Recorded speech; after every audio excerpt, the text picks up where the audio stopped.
Welcome to Antigua and Barbuda on behalf of the people and government of Antigua and Barbuda. I'm Jamila Kirwan, your chair for this evening, and we are deeply honored to have you with us in our little bit of paradise.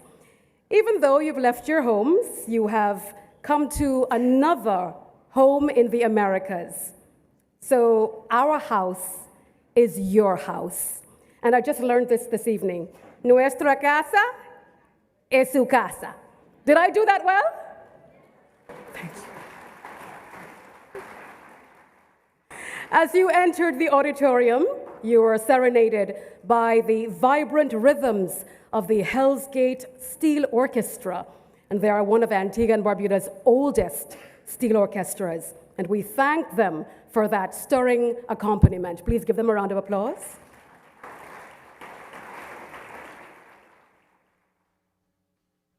I now invite the heads of delegations of the member states to take their places at the conference table in the order of the Spanish alphabet. And we begin with Antigua and Barbuda.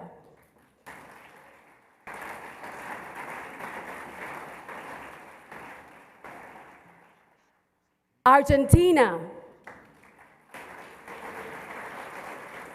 Bahamas. Barbados. Belize. Bolivia. Brazil. Canada. Chile. Colombia. Costa Rica, Dominica,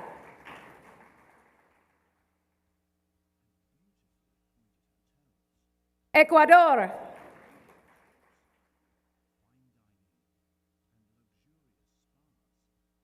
El Salvador, the United States of America, Grenada, Guatemala,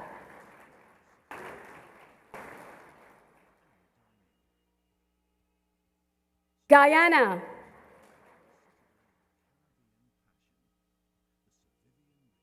Haiti,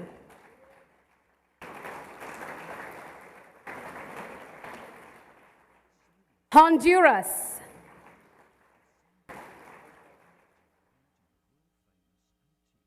Jamaica,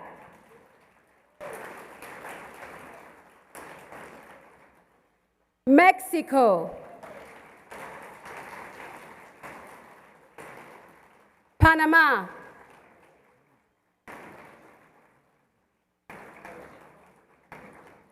Paraguay,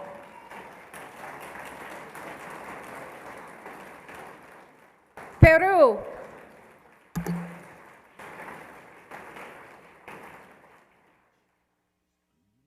Dominican Republic,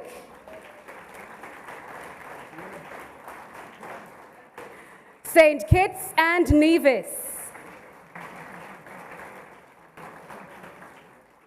St. Lucia, St. Vincent and the Grenadines,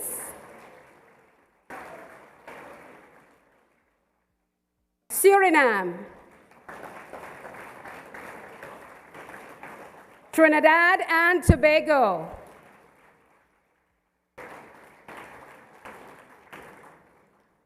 Uruguay,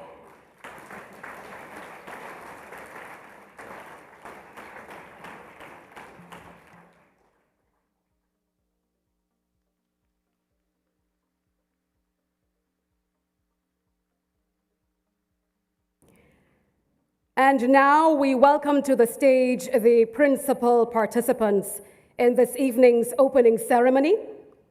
Please welcome His Excellency, Mr. Nestor Mendez, Assistant Secretary General of the OAS.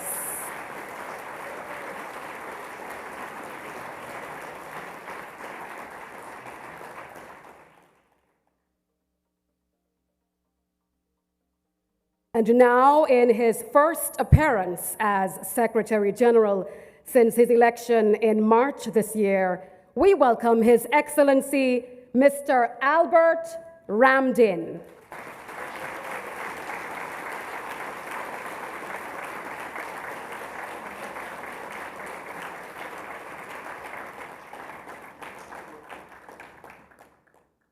Ladies and gentlemen, please welcome the Prime Minister of Antigua and Barbuda, the host government of this General Assembly, the Honorable Mr. Gaston Brown.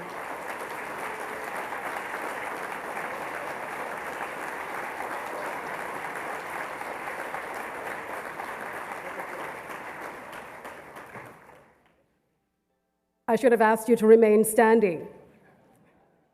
Ladies and gentlemen, we invite you to stand as we welcome the Governor General's Deputy of Antigua and Barbuda, His Excellency Sir Claire Roberts.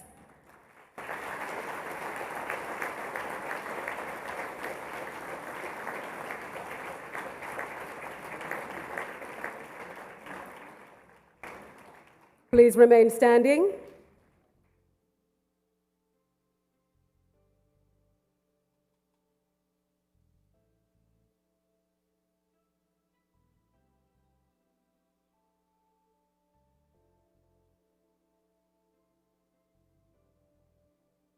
Please remain standing for the national anthem of Antigua and Barbuda.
Our national anthem was performed on steel pans, locally known here in Antigua and Barbuda as pans, by 4 panists.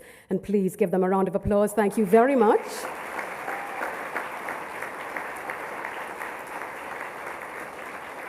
And as our panists leave, please take your seat.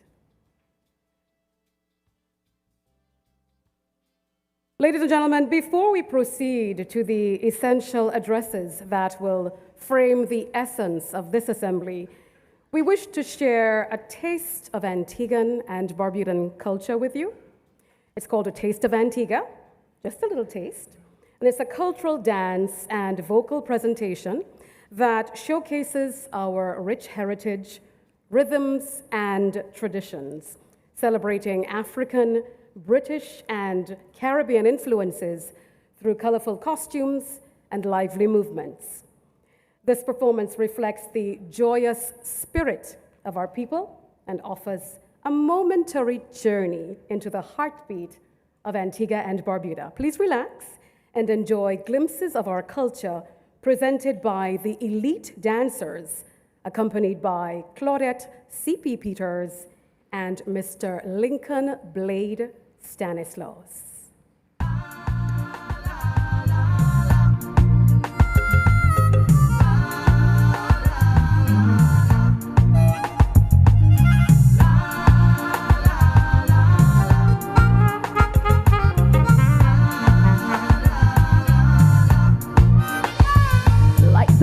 Those rapture eyes in blue and white.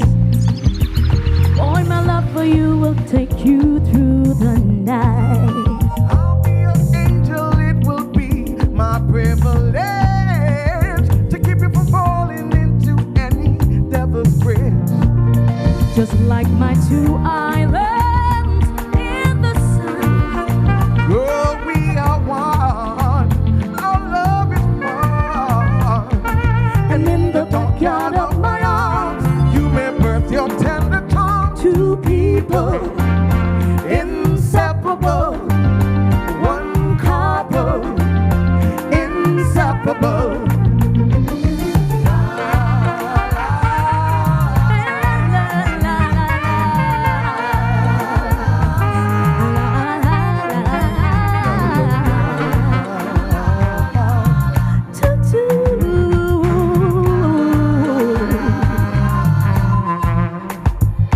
I see springs in the mountain feeding pineapple sucklings. I see Atlantic and Caribbean oceans blend. As we walk through rainforest on Shirley Heights, steal a quick kiss, turns out that my head to one will just friends.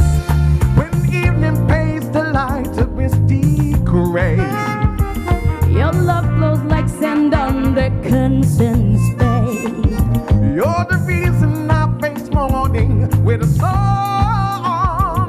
Like a pepper pot, I'm boiling all day long. Like that night two islands in the sun. Oh, we are one. Our love is fun. And in the darkyard of my arms, you may birth your tender charm. Two people Inseparable, one couple, inseparable.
Let me introduce you to happy music.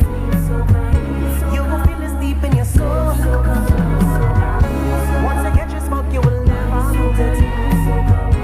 It could touch you young and the old. Tell me I know, no we not know. Man, we just party for days and days without no sleep. We so loyal, yeah we so loyal.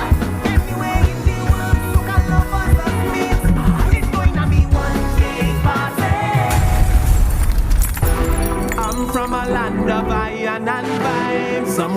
tell the whole world about.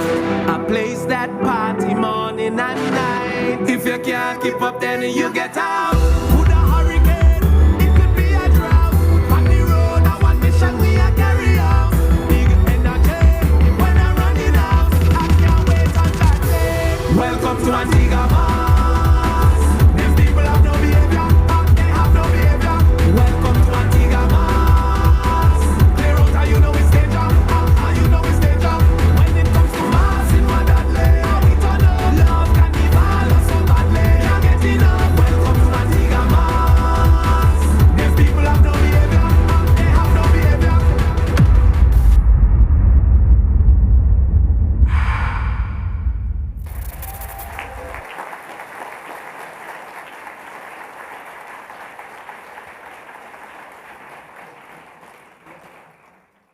What would any conference be without getting just a little bit of the greatest summer festival in the Caribbean, Antigua's Carnival? Please give the elite dancers, our masqueraders, and of course, Claudette C.P. Peters and Lincoln Blade Stanislaus another round of applause for a little taste of Antigua.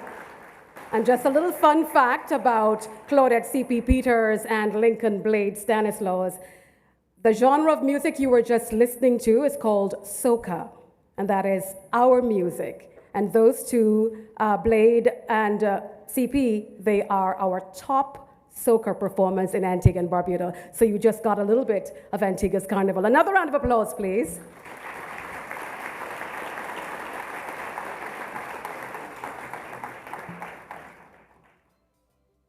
And now we get back to the seriousness of it all.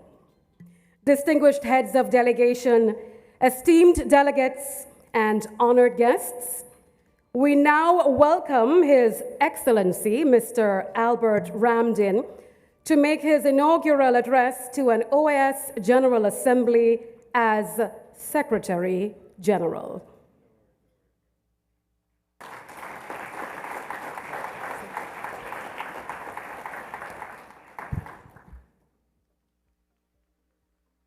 Yeah, with that performance, I'm not sure if you want to listen to me. But I'm very pleased to be here. Let me recognize Sir Claire Roberts. Good to see you, Governor General Deputy and spouse. The Honorable Gaston Brown, Prime Minister of Antigua and Barbuda.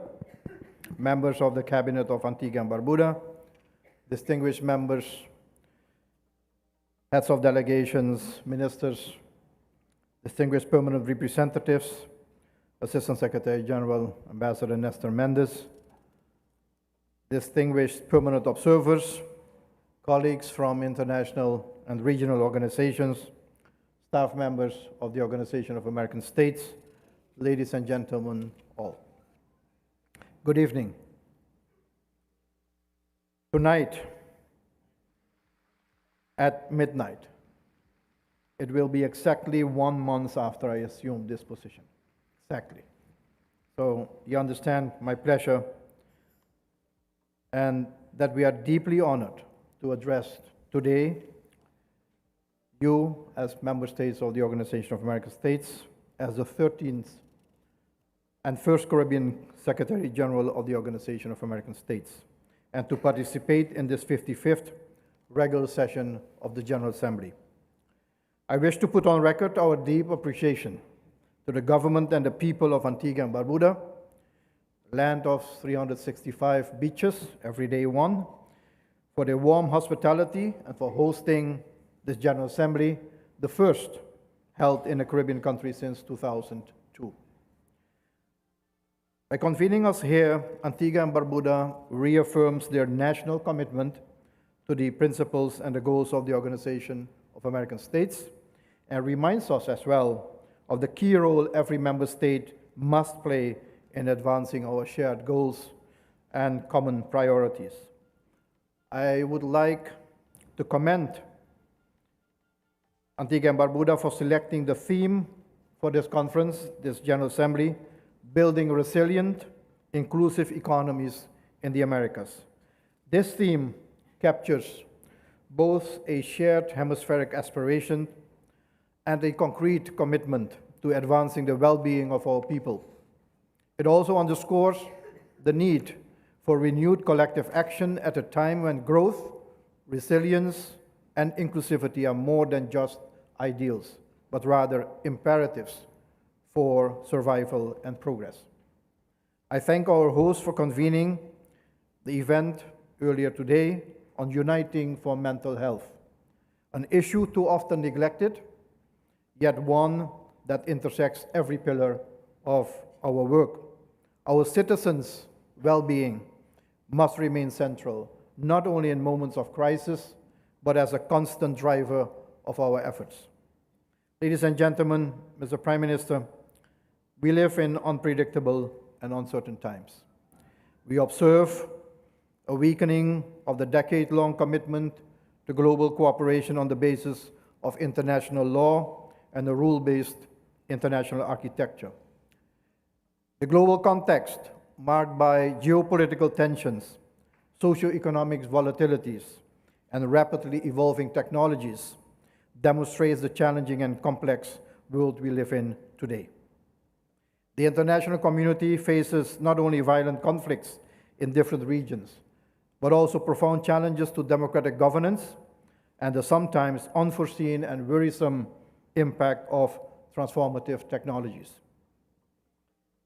Escalation of recent military actions in the Middle East and the ongoing conflicts must be avoided at all costs. In a world with many deep-rooted challenges, maintenance of peace and security is critical. We call for de-escalation and restraint, as parties must move to diplomatic and peaceful means for resolving this conflict.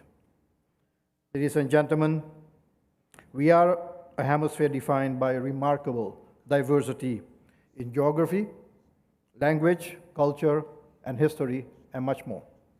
This diversity coexists alongside a profound convergence of purpose and offers opportunities for progress. Today, the Americas stand at complex crossroads.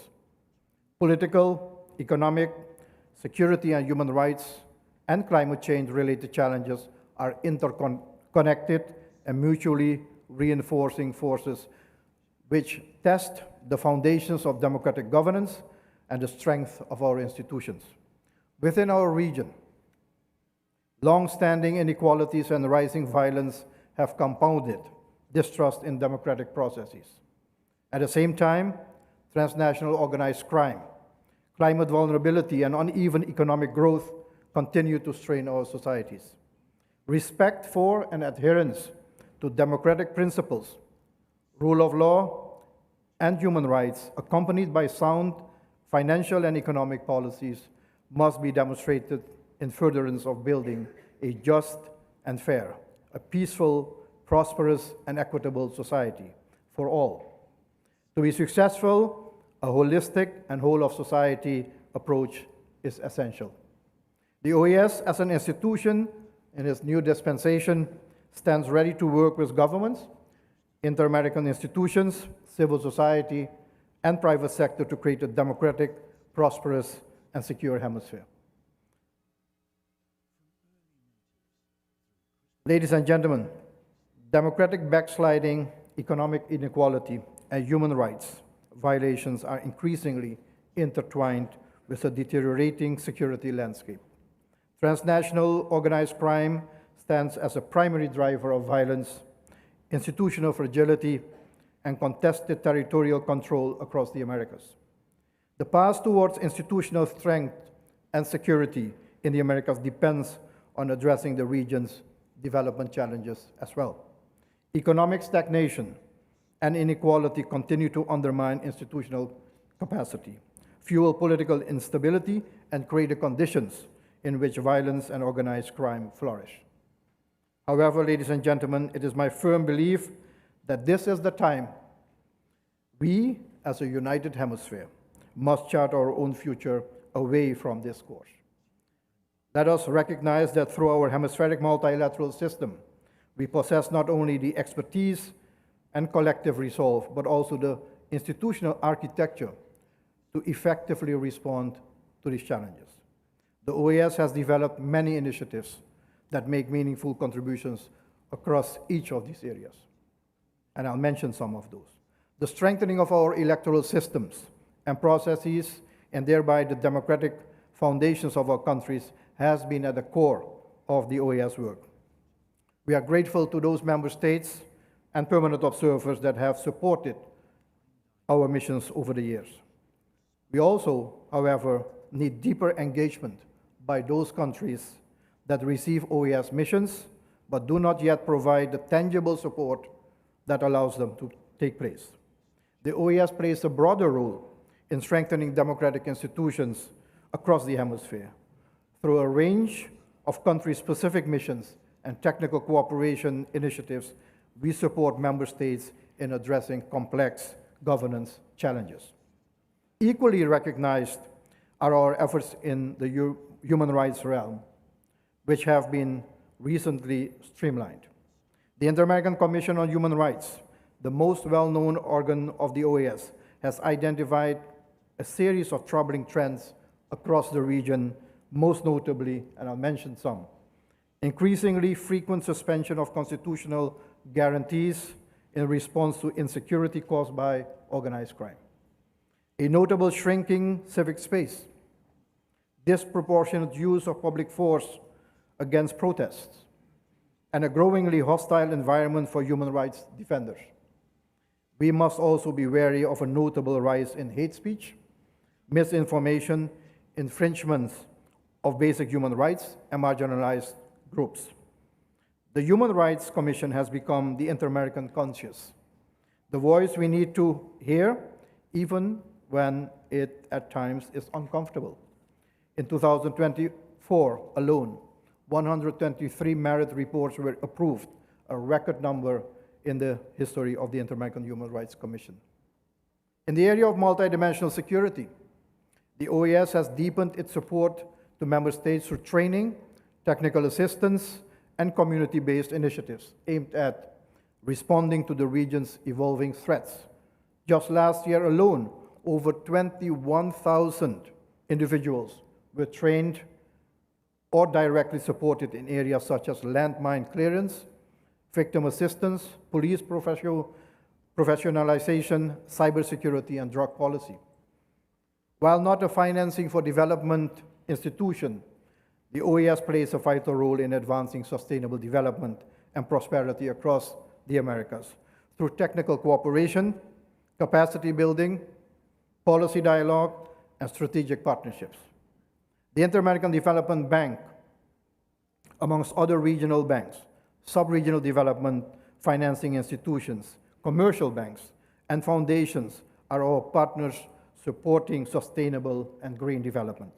Over the past year, and in collaboration with other organizations, the OAS awarded over 2,400 scholarships, trained 38,000 people in digital skills, supported women entrepreneurs in 9 member states, and provided more than 2,600 training opportunities for port personnel. Just a few details about the value of the OAS to our membership. Ladies and gentlemen, none of these efforts in advancing the OAS core mission in democracy, human rights, security, and development would be possible without the contributions of member states and permanent observers. In 2024, in addition to their regular contributions, member states provided $51 million in voluntary contributions, and our permanent observers and other international partners contributed close to $26 million. These contributions, in our view, are testimony to the ongoing commitment of our strategic partners with our shared objectives. And I do intend to broaden, to deepen, and intensify this partnership, for which we will convene a special session before year end. I strongly believe in the remarkable work the OAS and its dedicated and highly professional staff carries out. But in the face of today's complex challenges, there is always room to do more, to do better, and make sure we all showcase the good that is being done. This excellent narrative of the OAS as the premier multilateral intergovernmental platform in the Americas and the Caribbean must be told and shared. We cannot fulfill our mission by relying solely on past practices or acting in isolation. It cannot be business as usual anymore. This does not immediately require drastic overhauls, but rather a renewed commitment to working effectively within the framework of the Charter, the mandates, and the instruments adopted by the Member States. And as we look ahead to building a stronger OAS, we must deepen the work on democracy and human rights in several key areas. Moving forward, we will expand this work to include enhanced collaboration with regional parliamentary forums, subnational governments, and other democratic institutions. The OAS School of Governance will be much more empowered. This flagship initiative provides training to public officials, political leaders, civil society, and community organizations to strengthen transparency, accountability, and civic participation. The OAS must become a trusted space where countries can come not for judgment or sanctions, but for open and frank dialogue, meaningful collaboration, mutual understanding of different vantage points, and ultimately with the aim to find solutions and move forward as a stronger community in unity. We will work to expand our role in mediation and dialogue, fostering spaces where differing perspectives can be heard and peaceful solutions achieved. To facilitate that vision, we must have to be, first of all, in the same room where these conflicts arise, around the same table. If there is no dialogue or other types of diplomatic engagement, nor any form of interaction, we will never succeed in resolving critical problems. While emerging technologies, such as artificial intelligence, offer opportunities to enhance the OAS's effectiveness, they also present risks, including labor displacement, algorithm bias, disinformation, and deepened inequalities. In fact, the digital divide is becoming a driver of exclusion, particularly for already marginalized communities. Together with relevant institutions and the private sector, the OAS must play a prominent role in assisting member states expand affordable internet access, promote digital literacy, and build public-private partnerships that bring emerging technologies to underserved populations. We can also support governments in crafting inclusive AI strategies and rights-based digital governance frameworks. To respond effectively to today's multidimensional and fast-evolving security threats, the OAS must function as both a political forum and as an operational hub in the fight against transnational organized crime. In this regard, we need to reinvigorate our institutional architecture. It is crucial that we reassess, optimize, and streamline the programs and make use of mechanisms already in place. The recently adopted Central American and Dominican Republic Firearms Roadmap provides a model for aligning national priorities and enhancing cross-border collaboration, and should expand to deepen sub-regional coordination. To drive economic growth that is inclusive, sustainable, and resilient, we must prioritize expanding trade and investment among ourselves, strengthening small and medium-sized enterprises, competitiveness, and advancing coordinated action on climate and energy. Because MSEs are the backbone of our economies, we will work with partners and specialized semi-autonomous OAS entities on enhancing access to finance, technical assistance, and business development services. Intra-regional trade and connectivity will be stimulated through supporting local businesses with tools and training to meet international standards. With regard to climate and energy, we will mobilize access to green financing mechanisms, promote early warning systems and climate-smart agriculture, and invest in disaster preparedness to strengthen resilience and protect ecosystems and food security. We must make good use of the proposals made in this regard, such as the Bridgetown Initiative. Regional strategies for sustainable energy integration and a just transition will be key to delivering long-term impact. Ladies and gentlemen, the task before us is immense, and these goals will not be achieved overnight. What matters most is that we acknowledge our realities and set our sights on the future based on a common agenda. In order to achieve this revitalized vision, we are advancing a comprehensive approach grounded in mutually reinforcing strategies. First, we are strengthening partnerships with multilateral institutions, regional organizations, the private sector, and civil society to build collective capacities. Second, we are modernizing the organization from within, streamlining operations, improving coordination and communication, and reinforcing financial sustainability. Third, we are enhancing our media outreach, ensuring that the people of the Americas are aware of the good that is and can be done by the Organization of American States. This will include more frequent engagement with the media, schools, universities, and communities and other relevant stakeholders in the societies of the Americas.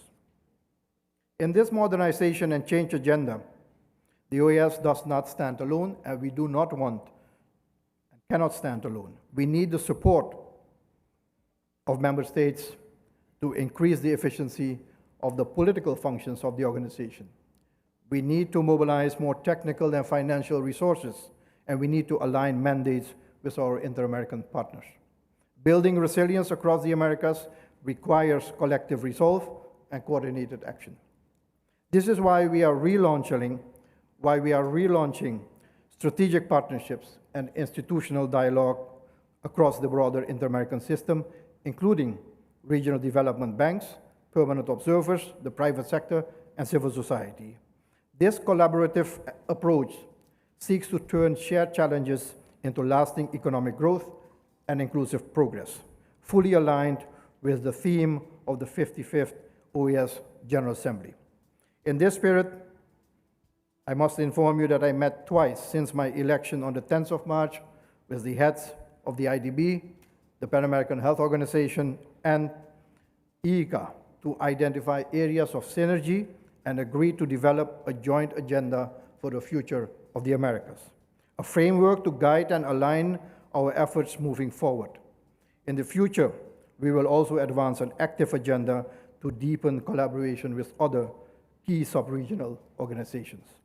We will also promote people-to-people connections, including language and cultural exchanges, to foster greater cooperation and understanding and unity throughout the region. Our own museum and library are underutilized tools in our closet. Meaningful engagement also entails, ladies and gentlemen, deepening our relations with organizations and individuals that reflect the rich diversity of our hemisphere, including indigenous peoples, peoples of African descent, LGBTI+ communities, youth, and migrants, to ensure their voices are not only heard, but meaningfully shape our hemispheric agenda. At the same time, advancing gender equality must remain a cross-cutting priority, not just a moral imperative, but a practical solution to the region's most pressing needs. Women are central to the strength, resilience, and future of our countries. We are launching a renewed partnership with the private sector across the Americas.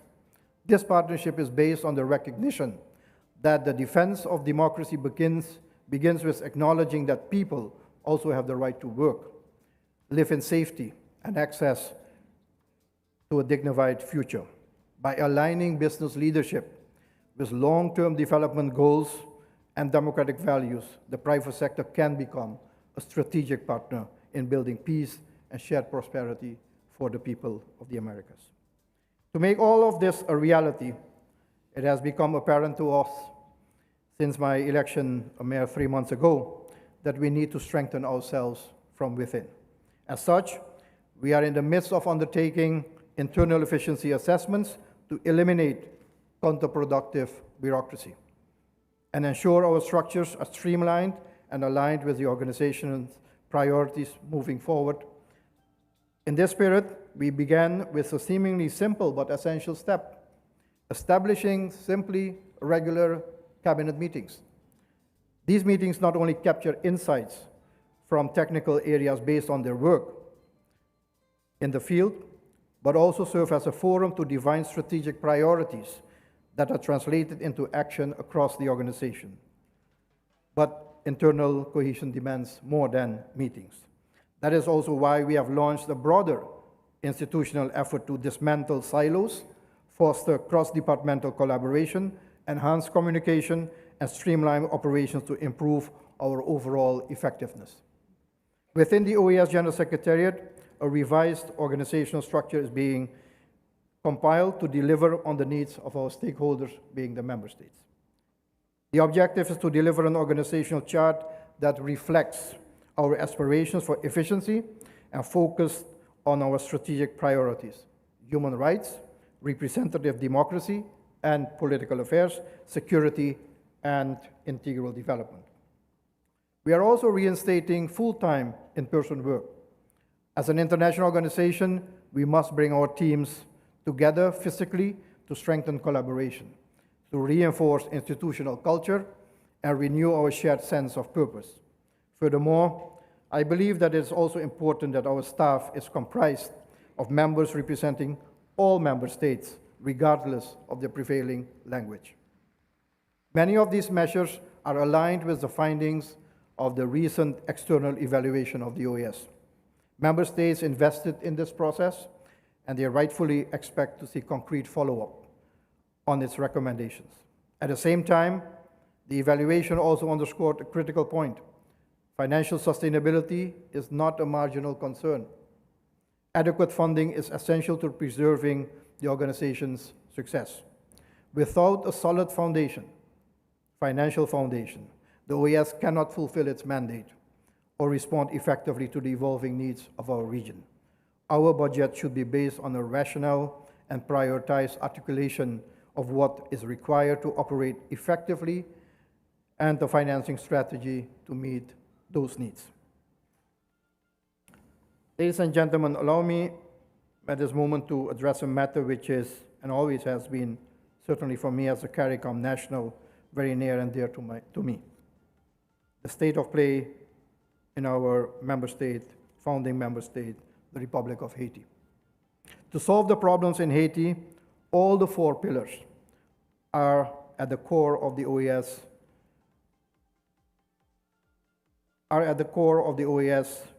work in the coming months. Over the past months, we have intensified our consultations with a broad range of stakeholders, most notably the United Nations, partners of the Inter-American System, representatives of the CARICOM Eminent Persons Group, and members of the Transitional Presidential Council, amongst others, to help identify realistic pathways towards stability and development in Haiti. Haiti's crisis demands a holistic and comprehensive response. We are working hard with the team to develop a sequenced, multidimensional roadmap structured in critical segments and components: security in its different manifestations, humanitarian assistance, political consensus building towards a future political and economic agenda, the holding of elections, and intensifying economic development efforts. Those are the 5 pillars in this roadmap which we will develop. Ultimately, the objective is to assist, under Haitian leadership, a prospect of long-term stability and effective governance. Haiti's path forward, ladies and gentlemen, depends on political renewal, mitigating security, and economic stabilization. At the heart of this roadmap lies coordination and finance. Within its remit and the Charter provisions, the OAS, together with global and regional partners, is prepared to play a constructive role in facilitating the required coordination. This year, the Summit of the Americas will be convened, and I wish to make use of this moment to commend the leadership of the Dominican Republic, particularly President Luis Abinader and Minister Roberto Alvarez, for hosting the upcoming summit in Punta Cana. The theme of this summit, building a secure and sustainable hemisphere with shared prosperity, along with its focus on citizen, energy, food, and water security, could not be more timely. It reinforces the vision we have advanced across every area of our agenda. This summit must be embraced, in our view, as a pivotal moment to relaunch our shared hemispheric agenda toward a more united, responsive, forward-looking, and integrated security and development strategy for the Americas. So, ladies and gentlemen, in closing, I want to reiterate that the task before us is immense. Yet, so is the strength of this inter-American community when we act with unity and resolve. The conversations we have begun here are not merely institutional, they are generational. We must be clear-eyed about the road ahead. Political polarization, transnational organized crime, inequality, and climate disruption will continue to test the resilience of our societies and the legitimacy of our institutions. But we must also be confident. These challenges can be overcome with determination, collaboration, and a renewed sense of shared responsibility. The vision which we aspire to is one of ambition, of renewal, and of delivery. That vision is reflected in the actions we are already taking to modernize the OAS, to strengthen internal coordination, to deepen strategic partnerships, and to ensure greater financial sustainability. They are essential steps towards creating a more effective, credible, and responsive organization. In that spirit, I call on all member states to fully support the modernization and change agenda, and to take an active role in building the future of this organization. We are a community with a shared future and a shared responsibility to shape it. Our citizens are counting on us to lead with conviction and with results. So, ladies and gentlemen, let us leave this General Assembly, this 55th General Assembly in Antigua and Barbuda, with a renewed purpose and remain a hemisphere in peace. Therefore, I wish all of us a very productive, constructive, forward-looking General Assembly. I thank you very much.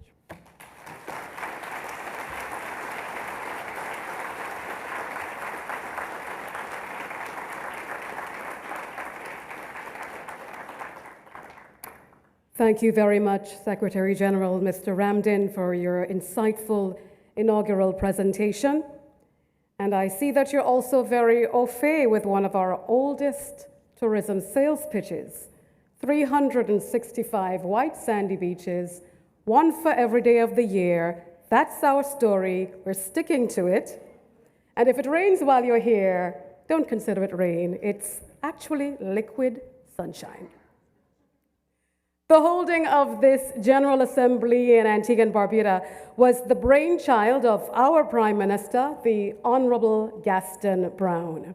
And we are delighted that he has joined us this evening to deliver the feature address, formally opening the General Assembly. I now invite the Honorable Prime Minister to address us, Prime Minister Gaston Brown.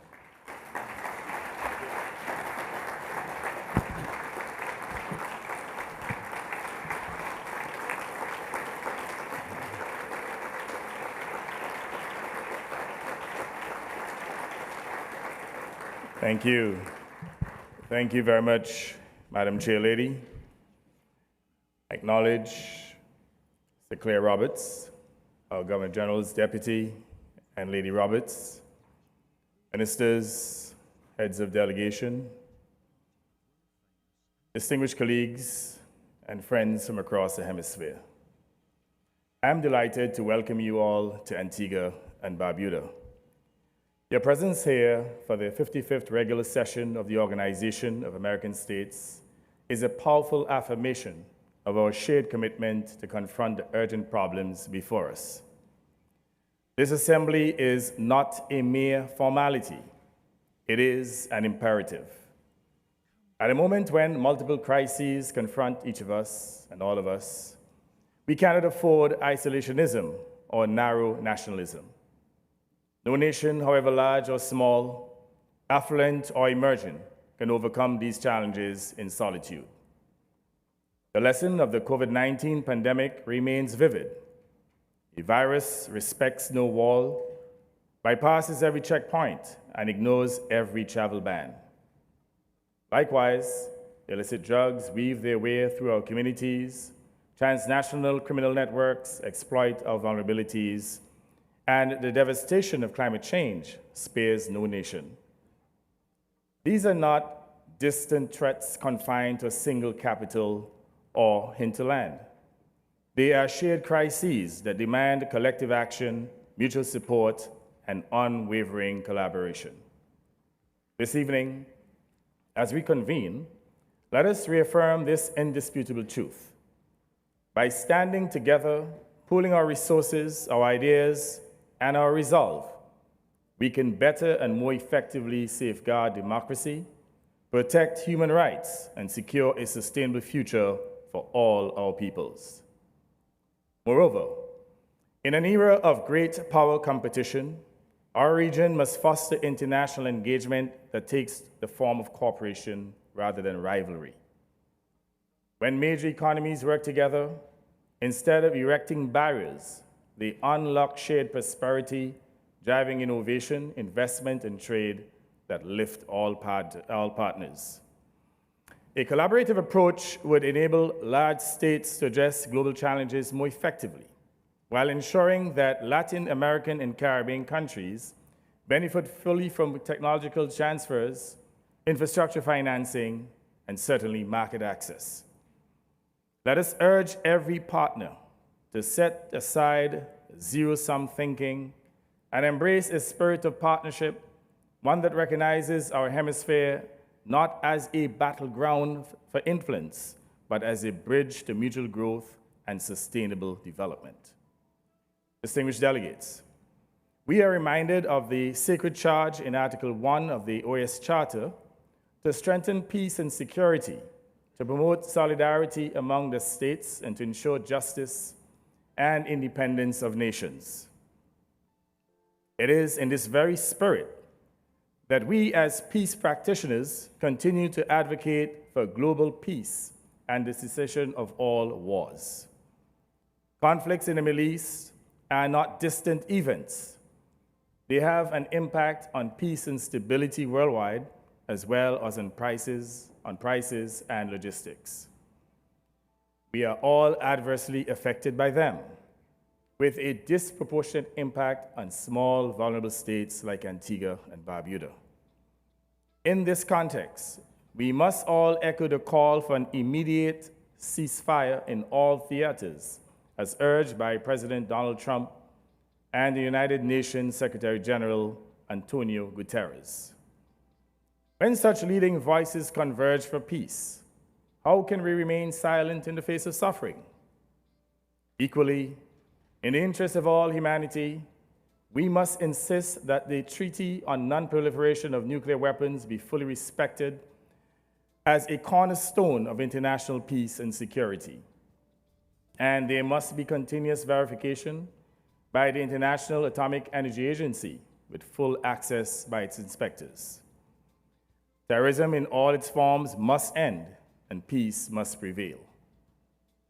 My dear friends, we confront equally urgent challenges closer to home. The most urgent is climate change. Small island developing states, despite negligible contributions to global emissions, bear disproportionate costs from rising seas, stronger storms, coastal erosion, and ecological disruption. Climate change is the existential crisis at our doorstep. From rising sea levels to intensifying storms, every facet of life in the Americas is under assault. You have all had an opportunity to see the attractiveness of Antigua, our white sand beaches, our alluring turquoise waters, our radiant sunshine, and our friendly people.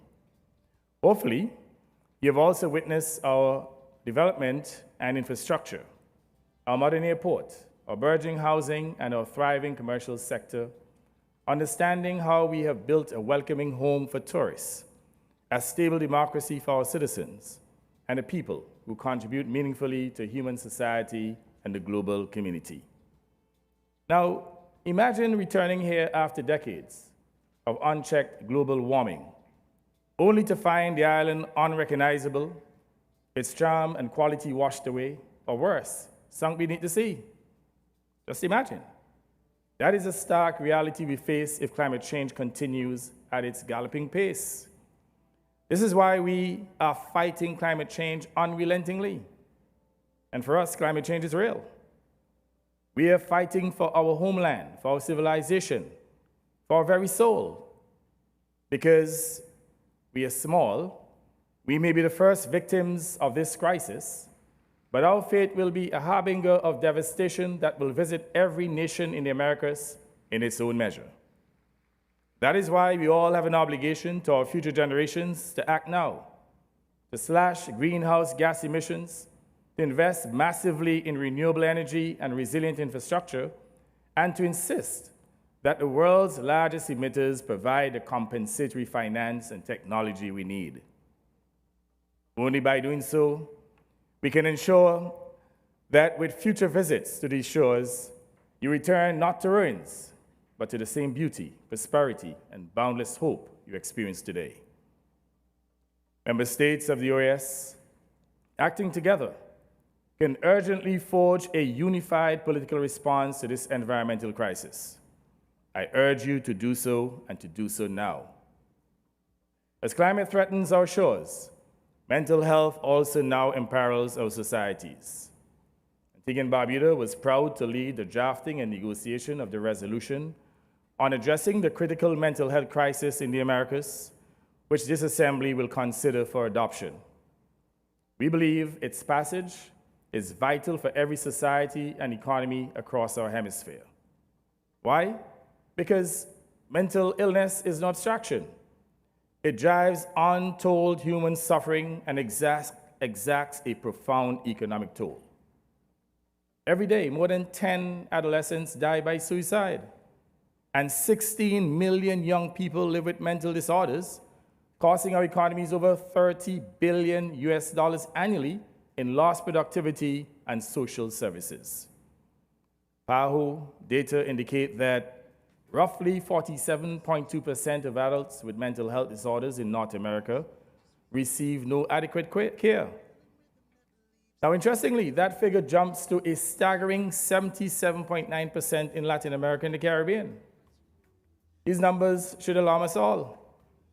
This resolution before the General Assembly affirms that mental health is as essential as physical health, and that by investing 5% of our health budgets in mental health services, we can avert far greater costs in human lives and economic loss.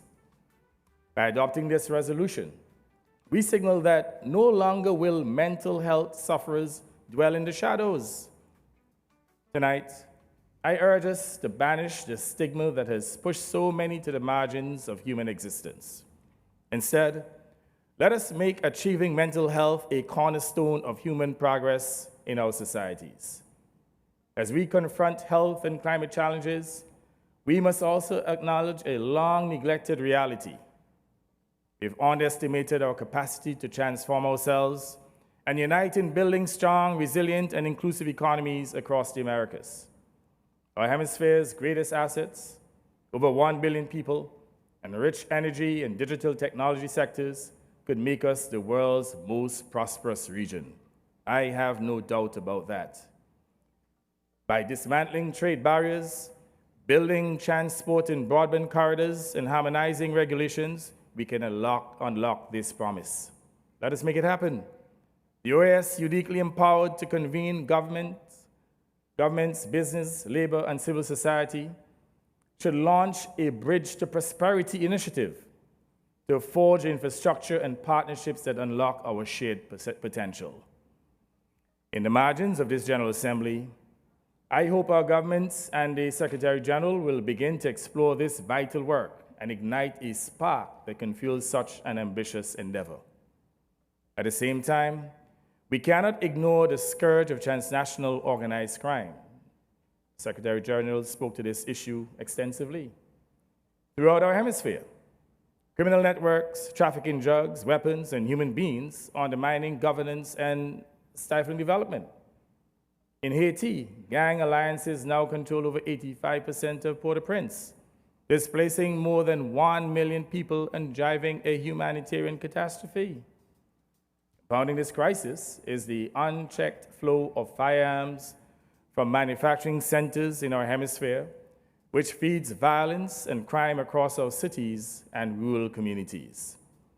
When guns cross borders without adequate controls, homicides spikes law enforcement resources strained and are unable to keep pace, and entire neighborhoods are emptied of hope.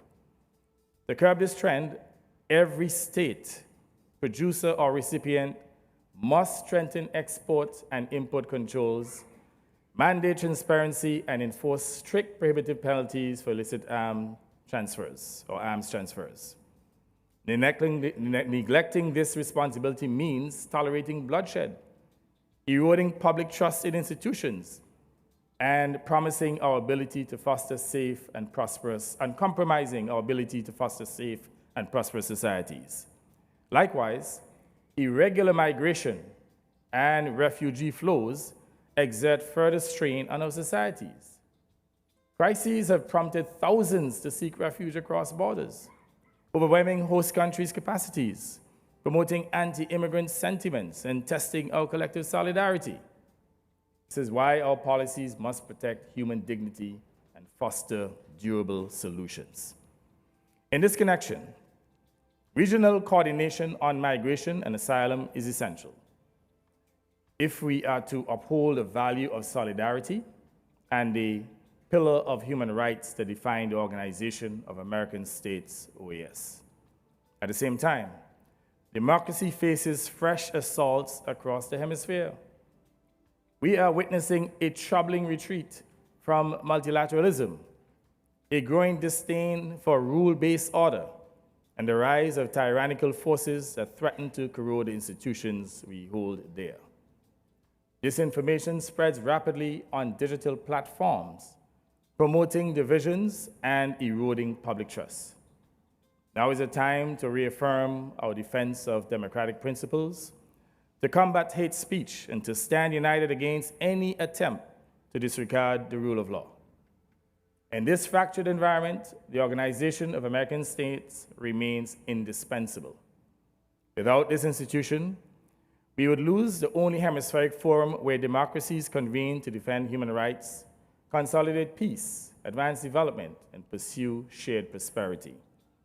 We would be poorer for the absence of dialogue, collaboration, and mutual respect. Yet, we must also recognize that the OAS's history includes both missteps and achievements, moments of paralysis and moments of bold action. Drawing on the past errors and successes with equal candor, we must summon the will to abandon harmful practices, replicate proven strategies, and chart a course befitting these challenging times. We have unanimously elected Secretary General Albert Ramdin, the first national of a CARICOM country to head our organization.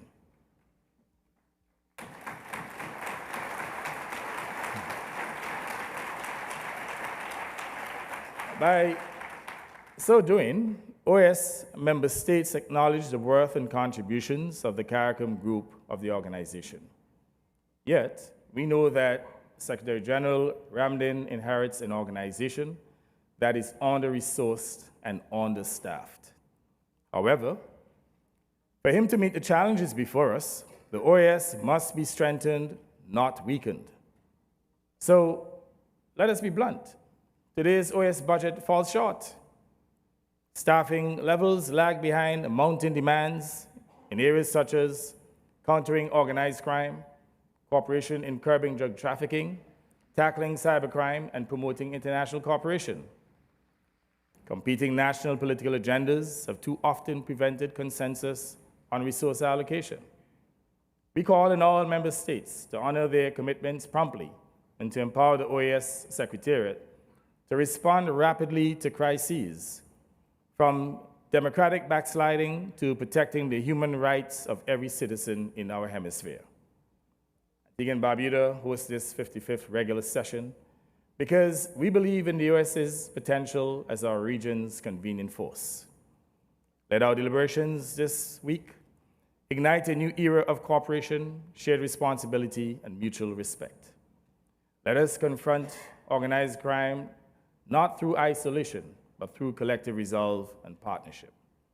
Above all, let us empower this organization, our unique hemispheric forum, to remain agile, resourceful, and unwavering in its mission to uplift every citizen of the Americas.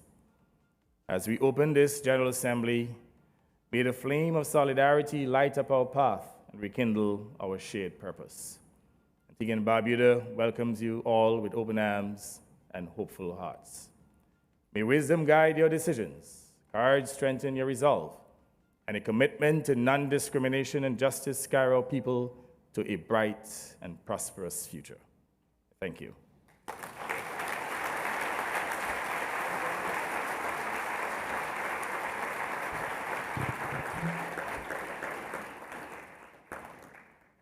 Thank you very much, Prime Minister, for your inspiring and insightful remarks, which have provided this Assembly with a valuable perspective on the future of the people of the Americas. And before we close, I just felt the need to acknowledge several students from across Antigua and Barbuda. We'd like to commend the Ministry of Foreign Affairs for welcoming our young people to a forum such as this. Please stand.